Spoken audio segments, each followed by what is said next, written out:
Bismillahirrahmanirrahim. Assalamualaikum warahmatullahi wabarakatuh. Apa khabar semua? Sedikit sharing saya pada kali ini berkenaan dengan pengurusan harta pusaka lah. Harta pusaka.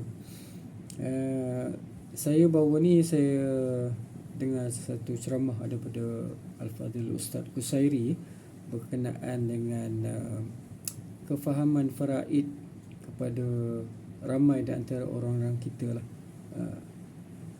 Kemudian dia kata ada satu yang menarik perhatian saya berkenaan dengan apa? Dia kata faraid adalah wajib, ya. Faraid adalah wajib, tetapi penerimaan waris yang berhak itu tidak wajib. Pendek tapi dia amat berkesan, ya. Faraid itu wajib sebab itu hukum Allah, wajib dilaksanakan. Kita belajar faraid ni fardu kifayah, kan, tapi melaksanakan faraid tersebut, pembahagian tersebut ialah wajib. Tetapi penerimaan yang diterima, maksudnya waris yang terima tu tidak wajib menerimanya. Maksudnya begini, selalulah kita beranggapan waris-waris yang berhak tu bila dia ada hak terhadap harta tersebut dan dia terpaksa ataupun wajib menerimanya. Sebenarnya ia tidak wajib. Contoh, saya bagi contoh lah.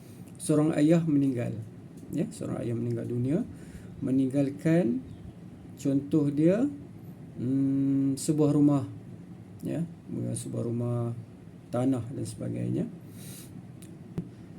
Di dalam geran tersebut dia masukkan semua nama anak-anak dalam geran tersebut, kan, isteri, anak-anak lelaki, anak perempuan, semua masuk dalam geran tersebut.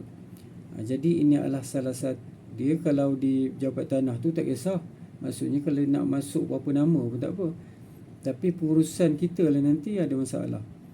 Sebab apa? Kenapa nak masukkan semua nama dalam geran? Sebab apa? Dia kata kami semua ada hak, kan? Kami tak nak jual tanah ni, kan? Kami tak nak jual tanah ni, kami nak juga tanah ni sebab dia ada sentimental value terhadap family kami. Maka dimasukkan semua nama-nama dalam geran tersebut, daripada isteri sampai ke anak-anak lelaki dan perempuan. Bukan saya kata cara ini salah, tetapi cara ini akan mengakibatkan akan datang berlaku kesukaran untuk pembahagian faraid waris-waris. Contohnya, kalau kita tinggal lama-lama, yang nama tersebut salah seorang meninggal, maka dia akan tahu nama-nama lagi pada waris-waris yang meninggal tersebut, lagi banyak. Jadi dalam satu geran tu kadang beratus. Lama-lama tanah tu dah dibagi-bagikan, tengok seorang dapat berapa je. Jadi tak boleh nak sukar untuk dijual, sukar untuk dilaksana. Itu kadang-kadang kita tengok tanah-tanah ni terbiar, berhutan, sedangkan tempat lokasinya menarik tapi susah nak dijual. Disebabkan anak meninggal, waris tak tahu mana, hilang dan sebagainya. Jadi susah nak cari. Jadi itulah di antara kesalahan lah yang kita ni, apabila meninggalnya masuk semua nama dalam geran. Meninggal masuk semua nama dalam geran. Jadi jalan penyelesaian bagaimana? Jalan penyelesaian ialah pertamanya dia ada beberapa cara, ya.